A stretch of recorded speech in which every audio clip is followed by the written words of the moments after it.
शास्त्र संग्रह। जय मां विंध्यवासिनी। आज हम आपको बताएंगे कि मनुष्य का तन प्राप्त करने के पश्चात मनुष्य को किन किन बातों का ध्यान रखना चाहिए। उनके नित्य कौन से ऐसे कर्म हैं जिसके करने से वे इस लोक में सुख भोग पाएंगे।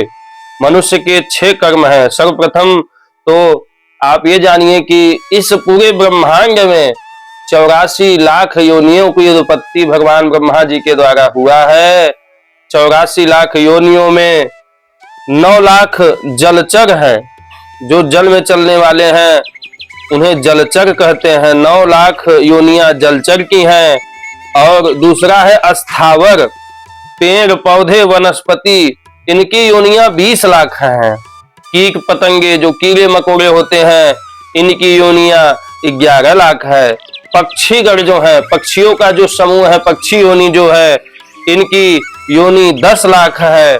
और पशुओं की योनि जो है वो 30 लाख है। और उसमें सर्वप्रथम मनुष्य की योनि 4 लाख योनि मनुष्य की है।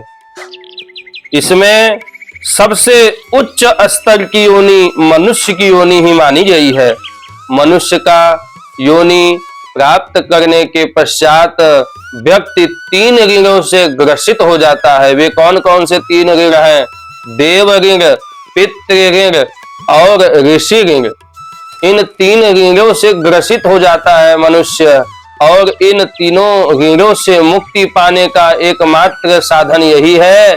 देव ऋण से मुक्ति पाने के लिए आपको देवताओं का पूजा पाठ वंदन अर्चन करना चाहिए।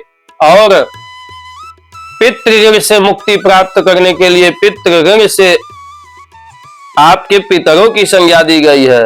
यदि आप अपने पितृ की सेवा करते हैं, उनका वर्ष में 1 बार अवश्य उनका पिंडदान तर्पण जल यदि प्रतिदिन तर्पण पितरों के निमित्त करते हैं तो अति उत्तम है। नहीं तो वर्ष में 1 बार उनको पिंडदान और तर्पण अवश्य देना चाहिए। इससे और अपने मातृ पिता की सेवा, अपने माता और पिता की सेवा, अपने बड़ों का आदर सम्मान यदि आप करते हैं तो आप पितृ ऋण से मुक्त हो जाएंगे। तीसरा है ऋषि ऋण।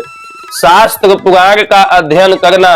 18,000 श्लोकबद्ध ऐसे 18 महापुराण हमारे हैं। उन्हीं पुराणों का अध्ययन करना, उनका अनुसरण करना, उनको सुनना और उनके सुनने मात्र से ही आप ऋषि ऋण से मुक्त हो जाते हैं। यदि आपको कहीं राह चलते कोई ऐसे संत महात्मा दिखाई दे तो यथाशक्ति सामर्थ्या सह तन मन धन से उनकी सेवा करें और जो उनकी इच्छाएं हैं उनकी पूर्ति करें।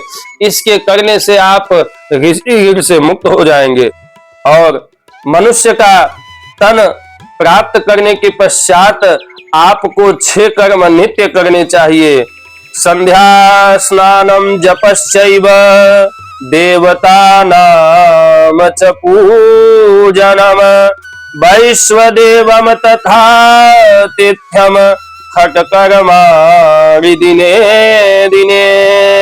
स्नान, संध्या, जप, देव पूजन, बलि, वैश्वदेव और अतिथि का सत्कार, ये 6 कर्म है मनुष्य के। पहला क्या है? स्नान है।